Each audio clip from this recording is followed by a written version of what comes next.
नमस्कार, मैं हूं आपके साथ कविता राणा। पूरी दुनिया में कोरोना का कहर जारी है और अमेरिका बार बार चीन पर कोरोना की जानकारी छुपाने का आरोप लगाता रहा है और हर बार चीन अमेरिका के आरोपों को झूठा करार देता है। लेकिन इस बार एक बार फिर चीन फंसता हुआ नजर आ रहा है। जी हाँ, चीन के वायरस वैज्ञानिक ने कोरोना वायरस प्रकोप को लेकर सनसनीखेज खुलासा किया है।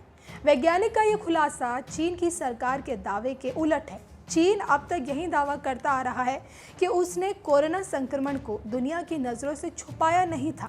Hong Kong school of public school की पूर्व इम्यूनोलॉजी और वायरस वैज्ञानिक डॉक्टर ली मेंग यान ने दावा किया है कि चीनी सरकार ने कोरोना संक्रमण की जानकारी छुपाई थी। उन्होंने ये भी कहा कि उन्हें हांगकांग भागने के लिए मजबूर होना पड़ा था, क्योंकि उन्हें पता था कि चीन विसल ब्लोअर के साथ कैसा व्यवहार करती है।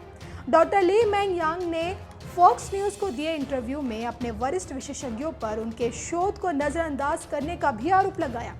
उन्होंने कहा कि कोरोना वायरस के बारे में जानकारी सार्वजनिक करने से बहुत पहले बीजिंग को मालूम था कि प्रकोप की शुरुआत से ही उन्होंने शोध शुरू कर दिया था, जो बाद में आखिरकार अंतर्राष्ट्रीय स्तर पर कोविड-19 महामारी से जाना गया।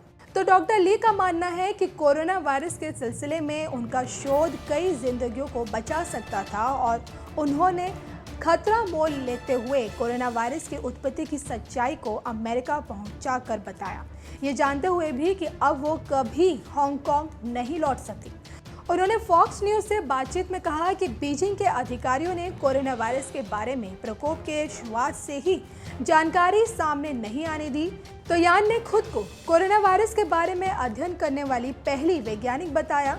ली ने दावा किया है कि दिसंबर 2019 के अंत तक यूनिवर्सिटी के उनके वरिष्ठ डॉक्टर लियो पून ने मेनलैंड चाइना में सोर्सेस जैसे क्लस्टर के बारे में अध्ययन करने को कहा और उन्होंने कहा कि चीन की सरकार ने हांगकांग समेत विदेशी शोधकर्ताओं को चीन में शोध करने से मना कर दिया था।